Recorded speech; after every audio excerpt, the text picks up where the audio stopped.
Hey, and welcome to the Unreal Engine News and Community Spotlight. So next week we have an Unreal Studio webinar coming up. Eddie Perlborg will be talking about Datasmith, the future of Unreal Studio, and a number of improvements you can make leveraging this technology. So that's next week, April 19th at 2 p.m. Eastern. Go on the site and sign up and register if you'd like to partake in that. We also have an article up about CG Architects survey showing a shift to real-time rendering. And we're really pumped because Unreal Engine is #1 on that survey. But if you're curious to see some of their stats and things, do go take a look at that article. It's pretty sweet. On to our weekly karma. These are folks that are jumping onto AnswerHub, answering questions for their fellow community members, and just being all-around rock stars. So we'd like to say thank you to T. Sumisaki, Shadow River, Thompson N13, Chori, Nebula Games Inc., Yuki Ogono, Deathray, Viva La Bugs, The Chora One, and Robert Kalikov. You guys are the bomb. So our first community spotlight is a project called Death by Cardboard, or Kartong, Death by Cardboard. So it puts you up against wicked experiments inside the miniature city of Kartong. So you've been shrunken down to the size of a guinea pig, and you're trapped in a home-built cardboard maze of evil toys and traps. Your goal is now to escape, but beware, Sven is watching you. I just think this game looks absolutely beautiful. I love the cardboard art style, the creepy characters running around and attacking you. It looks like a whole lot of fun. So definitely check out this PC and VR title. You can play in both modes. Yeah, take a look. It's up on Steam. Our second project is a gut-wrenching or heartstring-pulling title called Goodbye Soldier. So it's their first finished scene in UE4. It was a personal challenge that they decided to keep working on and going through in their classes. So it's based on a comic short story called Adios Soldado, or Goodbye Soldier. And yeah, get those Kleenexes out. It's a somber scene of a war-torn building equipped with a turret and spent shells highlighted by amazing particle effects and lighting. And has this lovely musical score.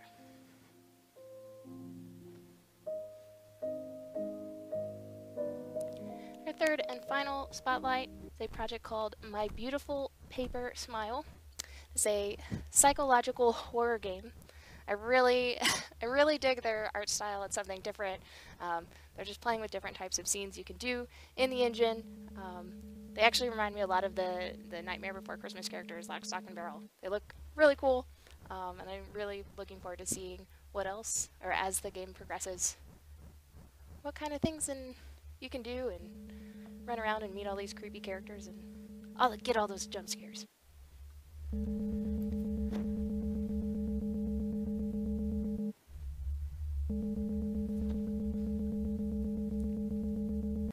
Thank you for joining for our news and community spotlight.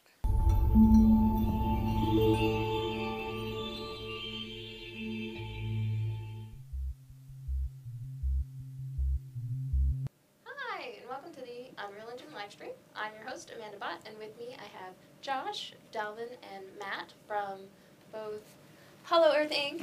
And Laser Guided Games. So thank you all for joining us today. Yeah, thanks for having us. We're excited to have you and talk a little bit. Or talk a lot, hopefully, about Golem Gates, which just released, a couple weeks ago now? March 20th.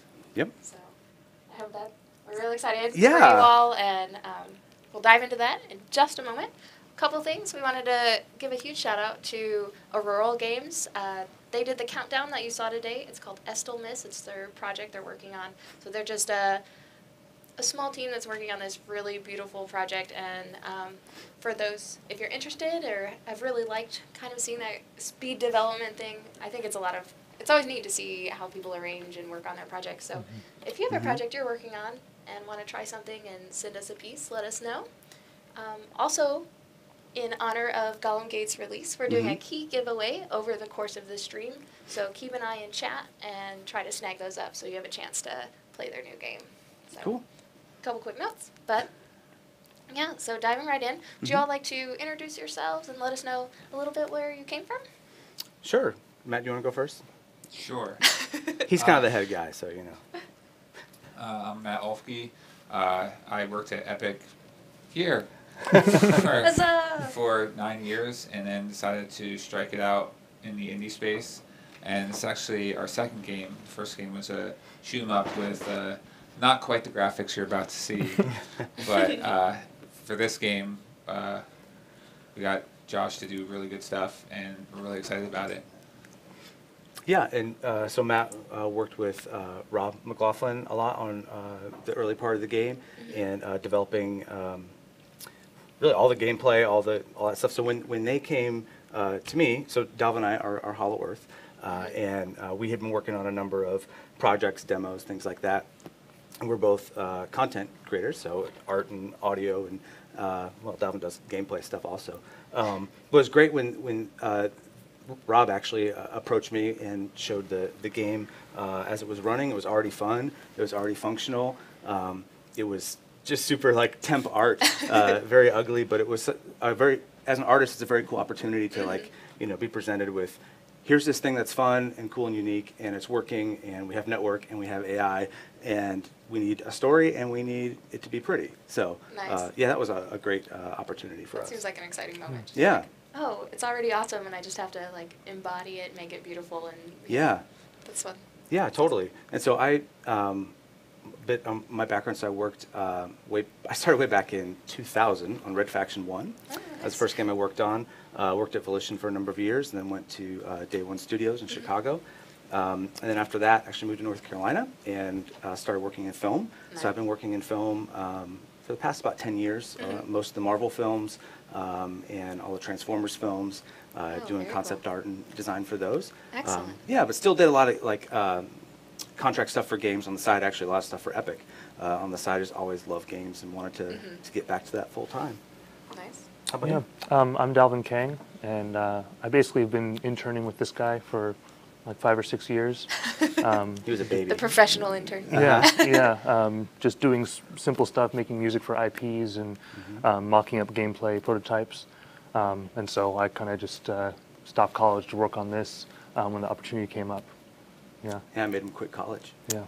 That's all right. It worked for me. Hey, he got a No, job. yeah, I no, mean, Yeah. you do whatever you want. I got money. If you find a gig, do your Yeah. thing. It doesn't matter. Yeah. I'm not responsible for anybody that quits college Yeah. based on this, but Stay in school. you do you. unless you want to make money. Yeah. So I wonder, what has the transition from working at some large studios to coming, you're a Totally. 3, sometimes 4-man team. Mhm. What has that been like to go from these like large teams to something small? Well, there's a lot more stuff that you have to do that you don't think about. Marketing is a big deal, Mm-hmm. and is very hard.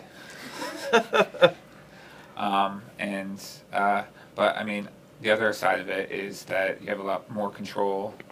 Like we put the whole team in a room, and we can hash things out. Mhm. You don't have to have like meetings exactly because we're all just in the room. So, I mean, good and bad like most things. Yeah, I think on the production of the whole game, we had maybe 3 meetings where we sat down at a table. We were like, what are we doing? When are we going to come out? That kind of stuff. Yeah, but it's, from my point of view, so working at larger studios and I was art director running teams and stuff, but then working in films, mostly the past number of years, which has been amazing. And you design things, and it's the blockbuster thing, and summer, and you buy toys and all that stuff. That's great. It's amazing. But a lot of times I'll finish a year or 2 years before things come out, Right. and it's different to be as amazing as it is, to have a small part on something big rather than being, as Matt said, you have to do like everything. I mean, I Right. plunge the toilet and I take up garbage, and I'm having to try and get pay rent and all that kind of stuff. And that Right. stuff can be annoying, but also it's really cool, especially we're so small. But it also means you're really fast. So if you want to make a change to the game, you want to put a new character, whatever, you can just make it happen. You don't have to go through meetings and approvals and that Wear kind of stuff. many hats. Yeah, which for better or worse, I guess. So because of that, do you feel like you're a more well-rounded like developer because you have to work on so many different parts of the engine? Or the Yeah. project in general? I think definitely for me. Oh yeah, I mean, it certainly learns a lot of stuff about the art side, especially. it's not to go back to the college thing, but in some ways it's cheaper than getting the education at college. Just learn it right on the job. Yeah. Um, Yeah, definitely. I think for me, I mean, I didn't come from a big studio, but being on a project where you kind of understand all the different elements of what's going on as opposed to just being in your small area. I mean, you know, me leaving college, I definitely had that thought of like, I want to make sure this is also educational for me. Right. And so it's definitely an educational experience where you have your hands on many different things. Again, for better or for worse, because, you know, everything's, you know, the stakes are on you in a lot of ways. Right. And you're not just one small part of a, you know, giant machine, you're, you know, 1/4 of it. But in terms of learning development in general, it's great because you get to see every part of it. Excellent. Yeah, but I mean, there's certainly a lot of times when, you know, we're doing story or, you know, other things like, oh, we have these big ideas, we'd love to do these big things, but like, we have this much time and Yeah. You have to, 2 like, people. and So, scope and yeah, and so what do we resources, do? and you're Yeah, like, "Oh." and I'm not the best animator, but okay, I got to do this. And how can I, you know, retarget some existing animations or, you know, Yeah. reuse something else? Or so that working within those kind of constraints is really exciting, I think, and sometimes amazing things come out of that. Yeah. But definitely, I mean, it's awesome to work in a big company with tons of talented people and Right. infinite money. I mean, that would be They great. both have their perks. That right? would be great. But Yeah. I really like when you talk about those small teams. It's almost like the escalated version of a game jam, right? Where Oh, it's yeah. like those constraints force you to find new ways to build mechanics or workarounds. Like, okay, if we have limited animation, how do we make cool animations or Yep. do an alternative art style or something that we don't have to lean on those so heavily? And so I think you get some really unique stuff that way too. Yeah, absolutely. And sometimes it does, yeah, not to reiterate too much, but, you know, sometimes it does limit you in the way that, you know, the places you can go because they're the things you're good at or the things you're fast at or the things you know you can get done fast. But it does make it exciting. And Yeah. we worked very hard. It feels like a year and a half. It's a long game jam, exactly. It It's feels definitely like that. it. Yeah. Perpetual jam. Yes. So, Golem Gates. Hmm. Would you like to give us a bit of an overview and tell them kind of what it's about and what's going on here? I think we would love to. Oh, Matthew, okay. would you like to take the lead on that? Talk about gameplay? Mr. Elfke? So the short version is that it's basically a collectible card game and a real-time strategy game together. So instead of having like production buildings and build orders like you would in say StarCraft, you have a card dock at the bottom of the screen. And it has your cards, which we call glyphs, and you can place units or buildings anywhere you have sight from existing stuff. So, you know, the fog of war is a big deal. Sight radius is relatively close in, but you know, a single scout can turn into an entire army in a few seconds. So that keeps the battles focused on, you know, where things are happening. You don't have to keep clicking and moving the camera back to the base to queue up more units or anything like that. Yeah, it's cool, and you know, because Matt is so good at the AI and networking stuff, we have like a bunch of different modes in our game, which is so awesome, I think.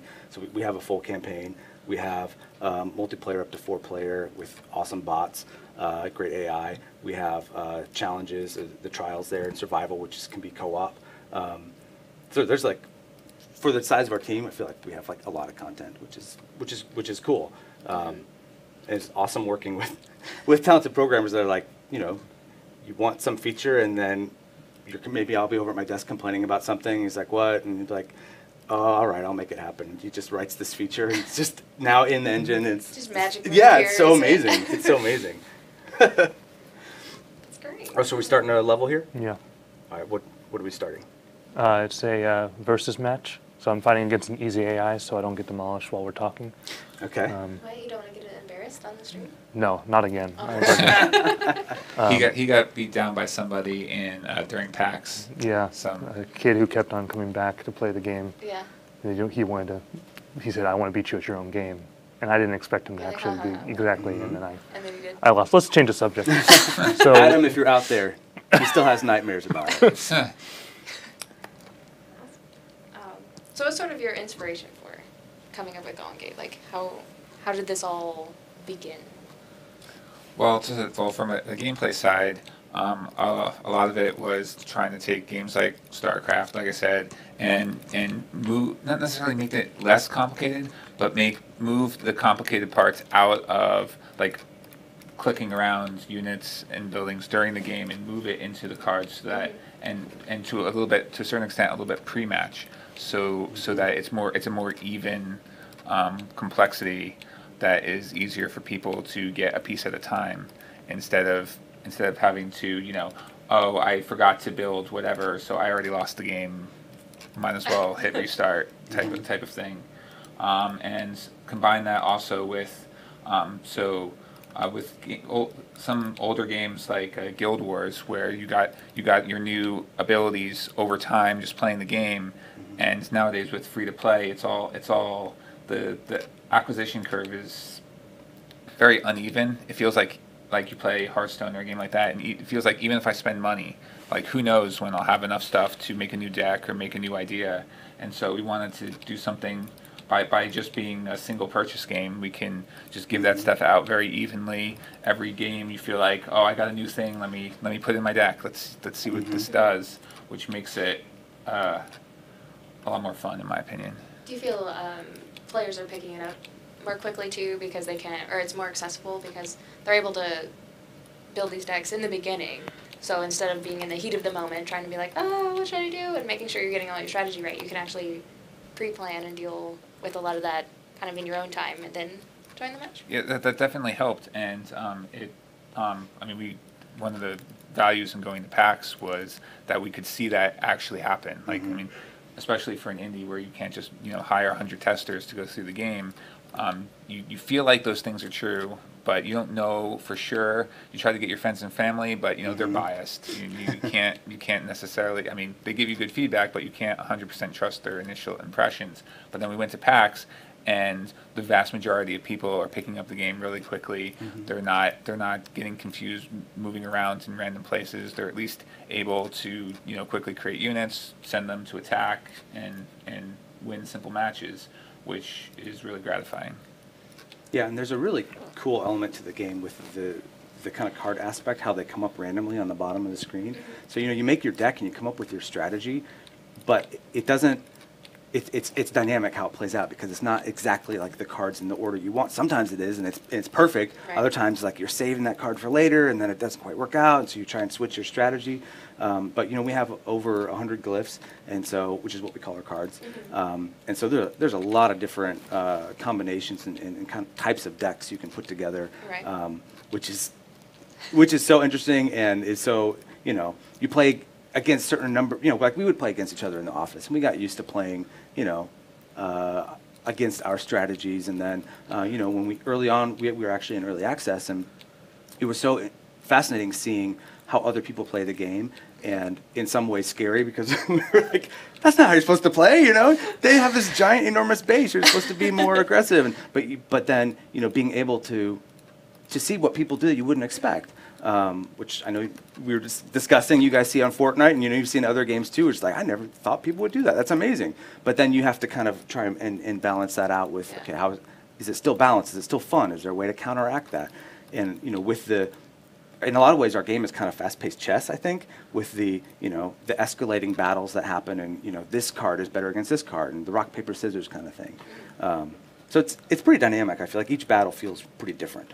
So as a small team, you talk about all these different strategies. Like, you each have your own play style, but there's 4 of you. Yeah. So how do you go into early access? Is that where you get a lot of your feedback as far as trying to balance all these different play styles and systems? We definitely did get a bunch of feedback from early access.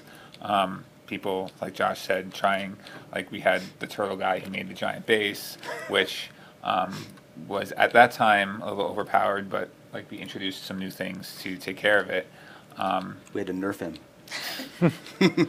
Yeah, so I mean, all the testing helped. PAX also, we came back. I mean, even though it was mostly a very positive experience, and we felt like most people really got the game, and were excited about it, which was great. But we still came back with our list of, here's all these things we could do to make it better. Yeah, at PAX, I think it was very encouraging for all of us to see. I think probably for all of us, the favorite thing was people really enjoying the game, going and getting their friends and bringing their friends back to the booth. Nice. And then they go get their friends. And so we had a lot of kind of repeat people, bringing new people, and they want to try the game again. And that's like super satisfying. That's what you really hope for. Yeah. Right. Yeah. I mean, you can't. Your friends or the word of mouth. I feel like is always the best praise you can get. And so if you have people coming back, that means they're really interested and are like, hey, look at this thing. So how was the initial reaction to the idea of combining the RTS and CCG? Were a lot of people really pumped, or was there skepticism, or? Go ahead. Well, there's a little bit of both. I mean, obviously you get like I think there's a little bit of hesitation, especially about the random part. People say, well, what if I don't get the things that I need? But we've generally found that once people get into it, that's not really that much of a concern. We have a pretty even spread of costs and uses for our units, so it doesn't really come up that much. But it's certainly something that happens like right off the bat. People go, oh, it's just going to be random. But that hasn't really been a major issue for us so far.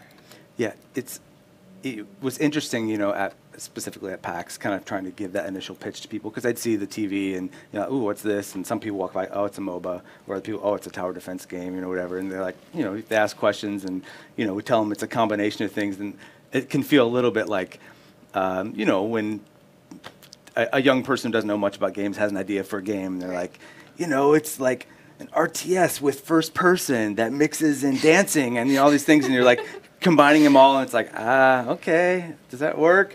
But I think when people actually tried it, they're like, oh, this does work. It feels different, and it feels fresh but not confusing. Awesome. Yeah. That's great.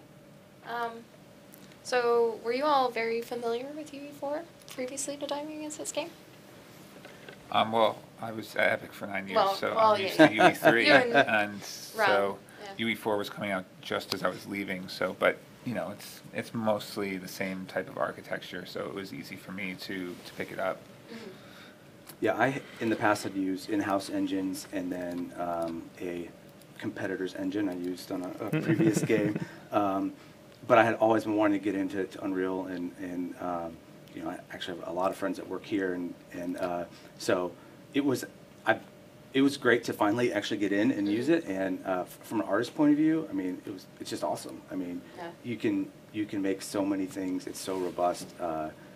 It's great to work with. I've really enjoyed it, and it's so cool watching over Dalvin's shoulder, and he's making these spaghetti dishes of nodes and stuff for levels, and it's actually beautiful in some ways. But it's super cool. I mean, he's able to connect all this stuff and do gameplay without bothering Matt. And yeah, do you want to talk about that at all? Well, yeah. I mean, I learned Unreal mainly in college between boring music classes. So it was really, I mean, hearing about blueprints and kind of what people are doing with it made me think, okay, this is something that I can learn quickly and kind of dive into that will be useful. So, and then it translated perfectly into when we were developing, because as a 4-person team, you need to work really fast. And you need to be able to mock up gameplay ideas and stuff. And so when I was designing single-player stuff, being able to, do that thing where you have an idea for a single-player level and not have to bother the programmers and just try it and see on a basic level if it even works at all. Doing that many times, since there's a lot of trial and error with testing and prototyping game modes, the spaghetti nodes were very helpful in that case. I love diving into Blue. Like when I was first learning, that's where I started, and so it's just like I felt super empowered. And it's like, oh, look, I made stuff move and animate. And what were some of the best resources you found starting out? Oh, the marketplace was so great. Is that but for learning? Yeah. Did you just take apart other people's assets, or? Yeah, to some degree. I'm so grateful to Epic for all the free stuff they put out. Really, and be able to see basically how to make skin shaders or other things. Epic is great about putting out resources for people to look at and take apart and change and use. So that's amazing. It was great for us. So that was huge. We went to the Answer Hub for a number of things on there. anything else, just ask Matt. And Just ask Matt. yeah, Hashtag ask Matt. that's right, big time. Yeah, if you have any questions. This is why he didn't put his Twitter up. Yeah. He's like, no, I don't want all your questions. But like we always try to offer or find great resources. Like, so if there's ever anything you've found that is good for sharing, like people are always eating up courses on Udemy Yep. and Lynda or various things. So I didn't know if there were any of those kinds of things that you leveraged. I mean, just YouTube and Google for most of it. How about? The Yeah, professional same- teachers. Same Yeah. thing really is, I think that a lot of times, with tutorials in general, this is more of a general philosophy on tutorials, but if you watch a tutorial on something in Unreal or anything, you may not want to just think of it as like how to do this specific thing, but whenever you learn it, you know how to apply those things to many other things. And whenever you're working really quickly as an LD, any information you can get on how to do something simple in Blueprints can translate to really complex things. And obviously, simple solutions are really useful whenever you're trying to work really quickly. Yeah. And so in that case, I think generally Unreal tutorials, Unreal resources in general are really helpful in that way because you can get to those kind of simple fundamental aspects of design and then they translate to complex systems. Nice. Were there any particular like design challenges you encountered? Definitely. Well, I mean, the biggest gameplay thing is the Fog of War, with its with all those modes. Do you have anything that will show the half sight?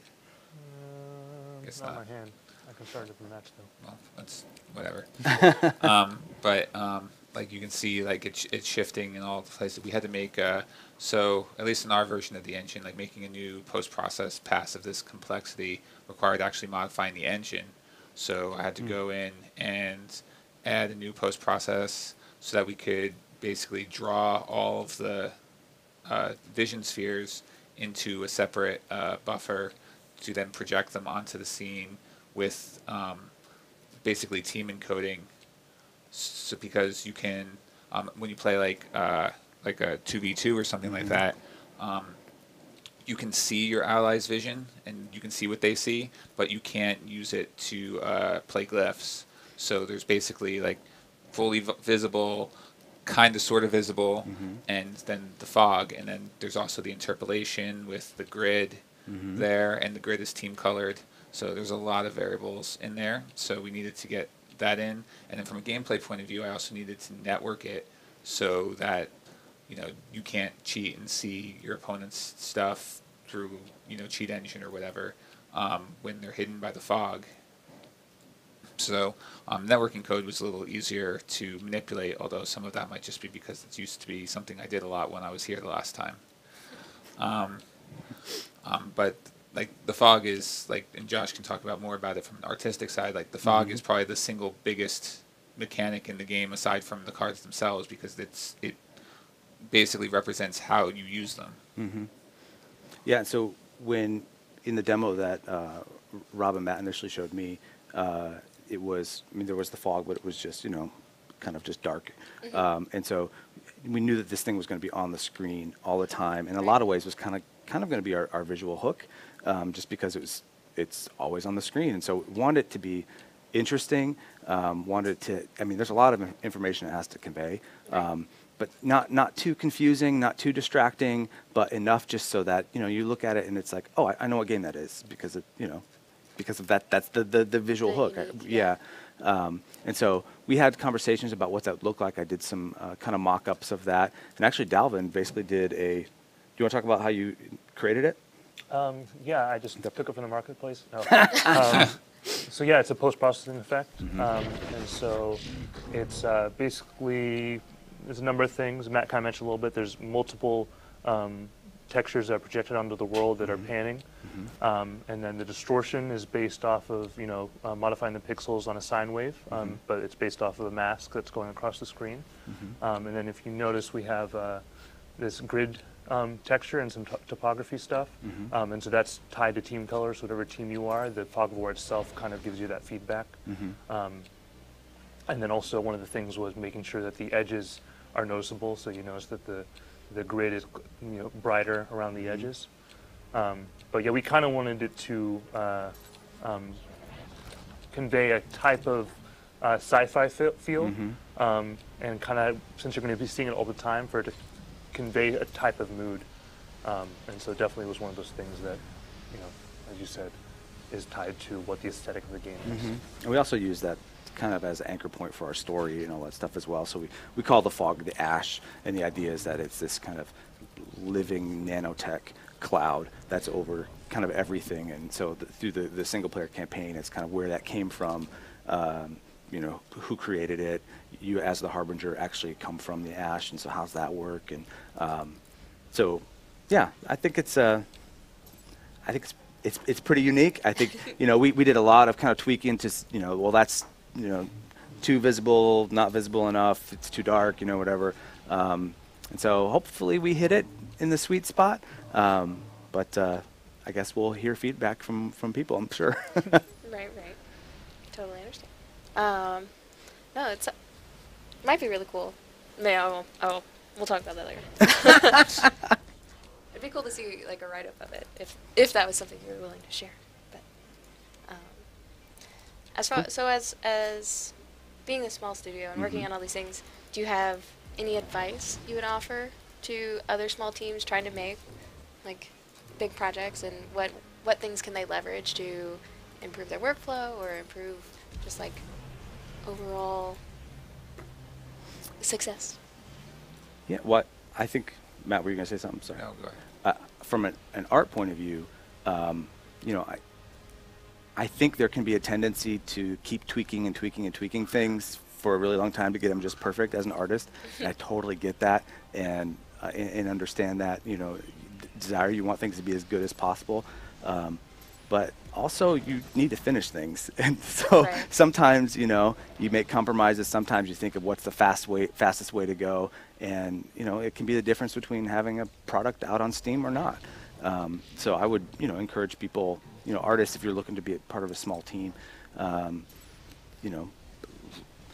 put your heart and your passion, all that stuff into it, but also sometimes you need to swallow your pride and just get stuff done, and, use some stuff from the marketplace and tweak it or, whatever. I mean, there's great resources out there. You don't have to invent everything. I mean, it's okay to use some stuff that's already out there and change it around, and at least from my point of view. Yeah. Yeah, I mean, I think that's a great point. Probably the biggest thing from a workflow point of view is basically to pick your battles. There are things that no one's going to notice the marketplace thing that 100 people are used. There are places where it's like, this is important to our game and it needs to be unique, and you have to figure out which is which and make the decision, but understand how much time things are going to take you. And also, I think, especially when you're a small team, is to avoid getting demotivated too much, or actually a better way to say it is it's too high or too low, because because some in indie development you're always going to find things that like, oh, I suck at this, but it still has to get done. And similarly, you're gonna come up with your cool feature and put it in the game, like, oh, this is gonna be the best game ever, and you just need to keep level a little bit, because it'll help you in the long run to get everything done. And it helps too, among us, we kind of have an optimism scale too, so we can bounce off each other. Yeah, being in the same room helps a lot. I mean, obviously, sometimes you're working remotely or you're all over the country or whatever, and it's not a feasible thing, but it really helps to just, if you can get like a cheap space somewhere where you can all just be in the office, even if some days you don't even talk, just being there, having that environment helps a lot. What do you think, Dalvin? I was going to reiterate what you said, basically, but I mean, a lot of it is being able to finish something. And honestly, when I was working on the music, some of my favorite stuff came out of being kind of like, I just need to make something today. I just need to have something done today. And being in that mindset just can let things, come out, as opposed to thinking that this needs to be the next big thing. Because, I mean, you can't really, if you get into your head like that, then you kind of become unproductive because you're focusing on one thing. And so when it comes to indie development, you just can't do that. That's not what your role is.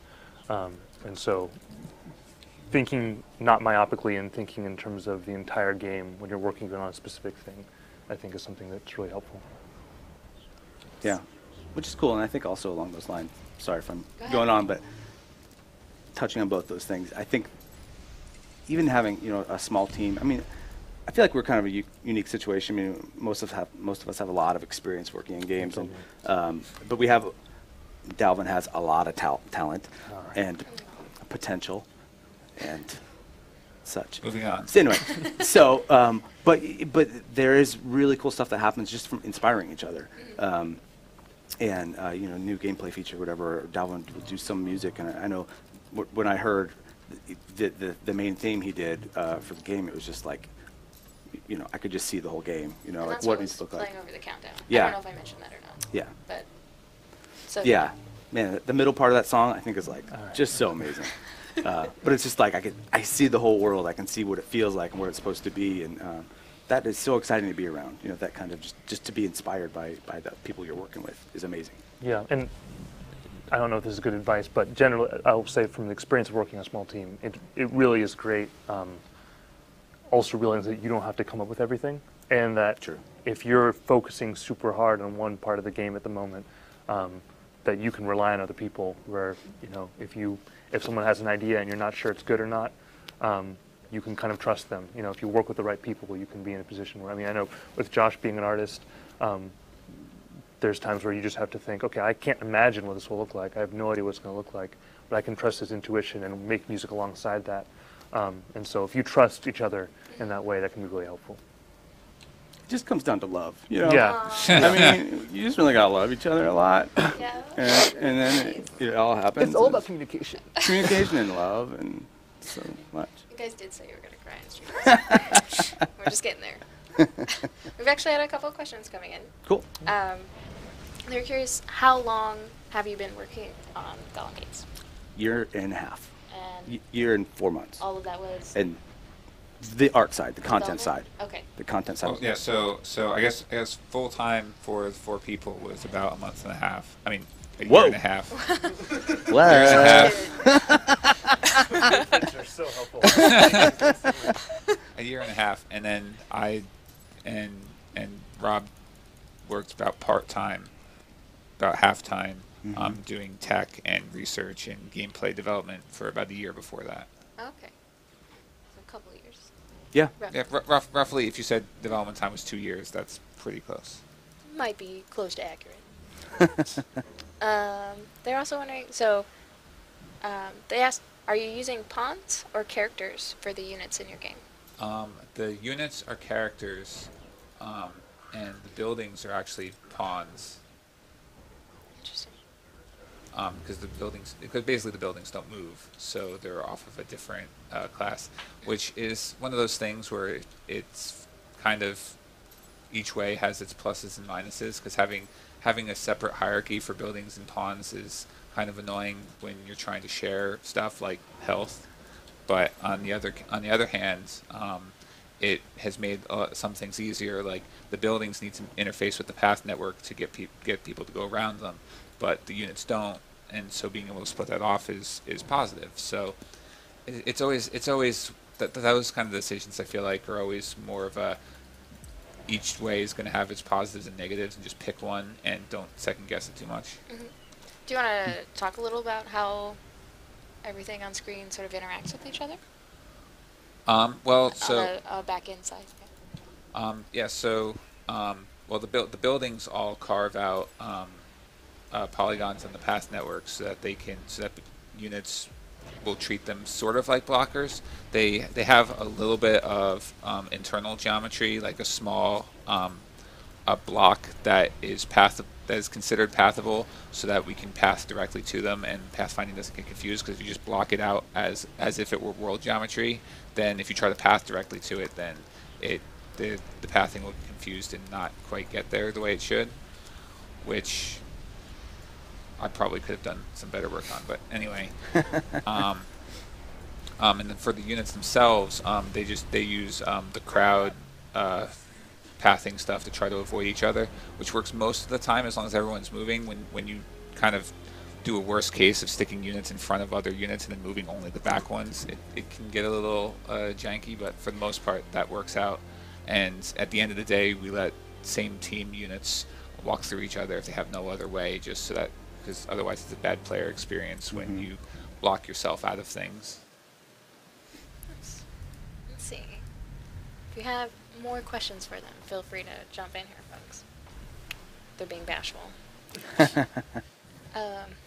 Somebody did ask, I imagine the answer is no, but they asked if you had plans for future projects. But I imagine this is the baby right now. Yeah, I mean, we're actually just after we're done with conventions for now, we're going to look at you know, other platforms and languages and stuff like that for this game.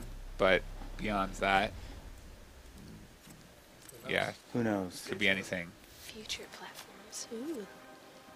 Well, we'll see what I can get. Tabletop. Totally. Yeah. Just do a Uh-huh. board game. Nice. There you go. We're turning this into a dating sim. You can date your glyphs. Yeah. That's weird. That's weird. So you're talking about going back to the convention circuit a little bit. So you were at PAX. You're going to ECGC next week. So if you're in the Raleigh area and want to go to ECGC, we have the East Coast Gaming Conference, where a number of us will be, and you could come say hey and hang out. Do you have other conferences on the circuit? Not currently. Not yet, but I mean, some of these things came at us pretty fast, so who knows? There's always a last minute chance to jump on something. Yeah. Yeah, well, Absolutely. especially I feel like PAX sort of opened some of those opportunities for us. We, aside from getting like a lot of positive user feedback, you know, we had the opportunity to talk to a number of media members and things like that. So hopefully that will keep going. How valuable do you think making sure teams get out and go to conferences and show off their game is? Well, Go ahead. I think that especially if you aren't able to get a lot of testers or any kind of like beta network going, which can be difficult for all the same reasons that getting people to buy your game can be difficult in this environment. It's super useful to at least find one to go to, no matter how cheap or relatively little known it is, just so that you can get that experience of putting it in front of people that have never seen it before and see what they do. And that was honestly the best thing for us for PAX, because no matter how the game ends up selling, like just seeing all those people really enjoy the game was a huge morale boost. And so that's definitely worth it. Obviously, if you can get into one of the higher profile ones and meet with media and things like that, that's going to help get the word out there, but that also costs more money, so you have to decide where you want to allocate your resources. Yeah. How early did you start showing it? Like Well, being out in the public in general. I mean, PAX was our first show. Yeah. I mean, Well, that's the first convention. Yeah. I mean, Okay. the game was visible from, I want to say, November, and then December we had early access, and then ship at the end of March, and then PAX. Gotcha. I didn't know if you had tried to show it or display early versions of it at any other conferences, but we were just trying to finish it.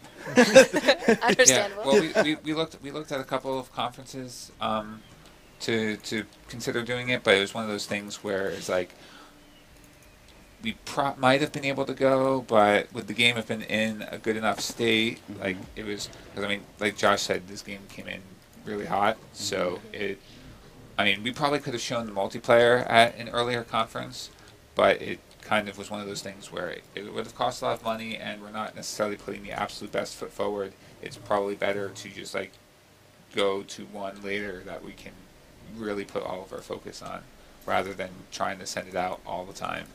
Yeah, and anytime you're gone at those things, you're not actually developing the Right. game. I mean, which It is slows a down. balance. Yeah, but then you could have the best game in the world, but if no one knows about it, then what's the point? So Right. yeah, that balance is tough. But man, PAX, that's exhausting.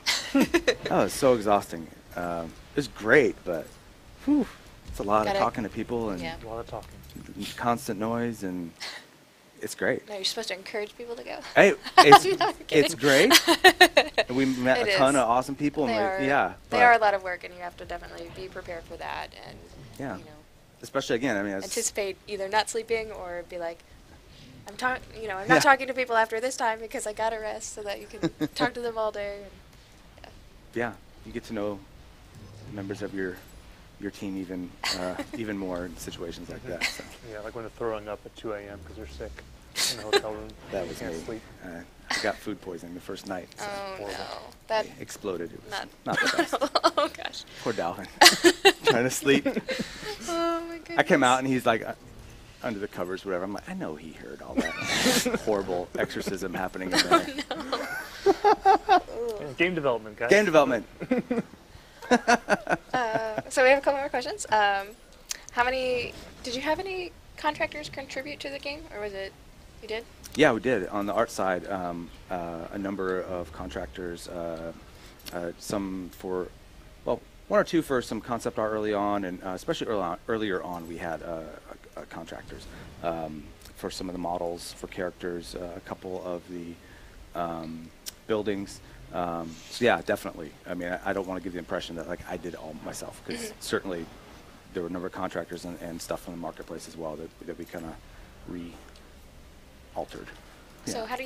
how do you manage hiring contractors to work on your team and the day-to-day of that? It's very difficult. Like, you know, Yeah? that's why there's people that just do that for a living as contractors.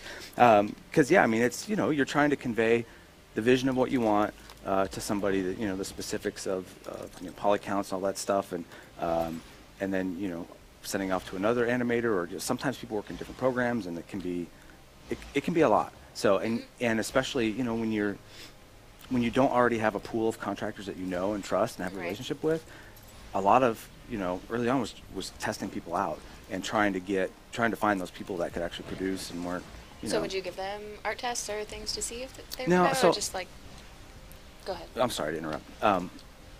So a lot of them initially were people that I had either, you know, followed or thought, you know, were really good, or were referred to by other people. You know, there are some people that are super talented and do amazing stuff, but for some reason, you know, it's tough communicating over the phone or over email, and it just don't quite get it.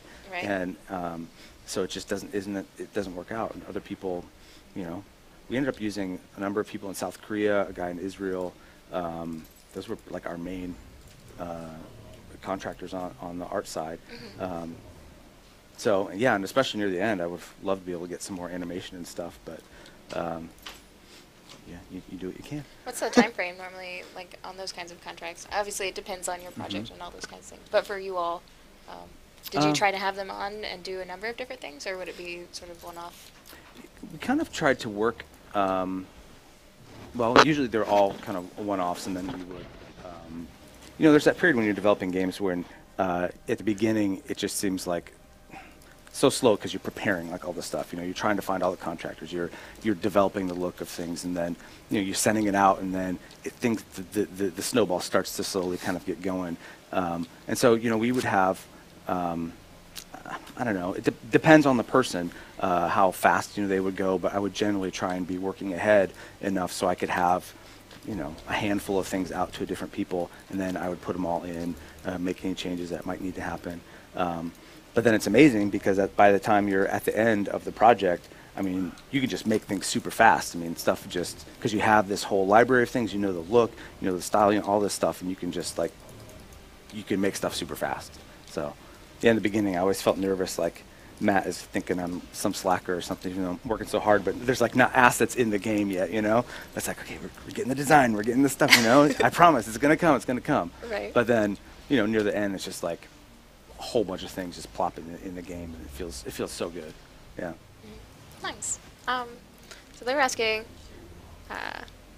it sounds like you went for a blend of code development or like C++ and blueprint logic in the game overall. Is that correct?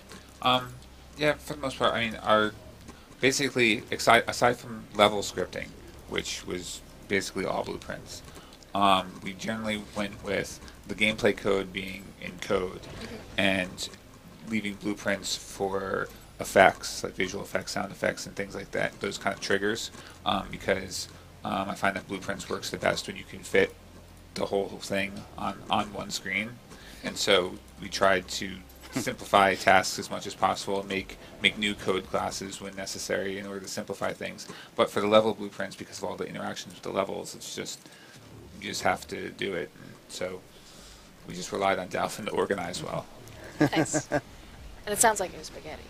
There was. Well, But- he wasn't a big fan of using new pages, so you could zoom out and So see exactly what you the wanted. whole thing.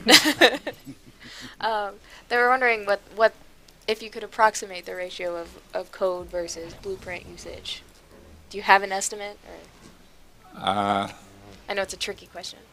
don't know, 80% code maybe. Okay. Yeah, I mean, it is that thing. The level blueprints for the single player are doing a lot of stuff, but there's still a lot of interaction with back-end stuff that happens. And then Gotcha. all the main real stuff you're seeing is code. All right. One for you, Dalvin. Oh. What is your best source of where you got the level design inspiration from? Don't say Kingdom Hearts. JRPGs, man. No. I don't know what a main one would be. Top three. We looked at Five? Here's the Storm for stuff. I looked at more action-oriented games as opposed to RTSs because I wanted to see what you could do with this because it wasn't really the normal RTS in terms of RTS game modes would be based more on build orders and stuff like that. So I was looking even at stuff like Battlefront, just like trying to think, okay, what ideas can we, experiment here? Which is what when I was talking about with the single-player levels, there being a lot of trial and error. Because it's like, can I look at a game like For Honor or something, and then like see if I can, have that same pacing or something. Right. And so there's a lot of more action-oriented games I looked at. I was playing a lot of Overwatch at the time, so I'm sure that did something. But Our yeah, game is just like Overwatch. it's basically, if you look, we have Reaper somewhere If in you here. close your eyes. Yeah. But yeah, actually, in this level that's on screen now, the See if you can get him. the middle guy, the middle point with the little hammer icon is basically just like a Heroes of the Storm boss point. So we did, borrow liberally from things when it made sense to put in a game, because that basically came about as basically a stalemate thing, because this was actually, I think, our first 4-player level in the game, and we early on get into some really long matches, and we're like, what can we do about that? And what we did is we added this guy, and so when you beat him, which Dalvin is going to fail at, Oh, that's embarrassing. then he joins you and will just go and hunt out the enemy leader for you, even if you can't see him, which helps break through enemy defense. Oh, cool. Yeah, especially when you put a bunch of buffs on him and stuff, and that's awesome. So they're wondering, what was the scope of the project like originally compared to now, and how much did that change? Or Well, originally it was basically just going to be a campaign and some multiplayer levels, and basically survival and versus, and that was it. And then we sort of expanded the campaign a little bit, more in terms of storytelling than anything. We have more and better cinematics than I thought we were going to end up with. And we also, when we were in early access, we focused very much on multiplayer for the early access, and the number one thing that we got was, well, where's the single player? I want to play single player missions. I don't play multiplayer in strategy games. And so we added a whole suite of single player scenarios. They're sort of like events in Smash Brothers with like specific rules, and basically just put that whole system in, which, was interesting. But I mean, I think the game is better for it. But it's certainly, the scope increased, which, from my experience, happens every time. Like, no matter how disciplined you try to be. I mean, and it should, because you always didn't think of something that you need to put in. And I mean, obviously, you need to make difficult choices about which things do you really need to put in and which things you just wish you could put in. But every game is going to go through some amount of that process where you just, yep, we need this other feature. It has to get done. Otherwise, the game won't be good. right. Well, thank you. Thank you for that answer. I think we're wrapping up on our time. Cool. We are super thrilled for you all to have just come off the edge of your launch. I know that's always a exciting and busy time as you're trying to clean up everything and make sure it's tidy and ready to go out the door. So great job. You got it. You got there. Thank you. Where can folks stay up to date on your projects? You can go to golemgates.com. That's kind of a main hub, but we're on Twitter, we're on Instagram, and we're on Facebook. Is there anything else? And also the Steam community page Definitely. on Steam also has the latest updates, so you can go there, subscribe to that also. Great. Yeah, and we're still improving and doing stuff, and so. Yeah, we plan to have an update at the end of this week with a bunch of fixes and improvements. Yeah. Ooh, anything you can tell us about that? Well, this release is mostly, of the bug fix variety. Just tweaking out things, making the tutorial a little bit more understandable based on some things we noticed at PAX, fixing some bugs in the AI, that kind of stuff. Some new skins. That's Ooh. true. Yeah, Shinies. once you've acquired most of the glyphs in the game, you can get cosmetic, sparkly versions. So we're always looking to add a few more of those, and probably nerf a card or two. Maybe. Just Always got to happen.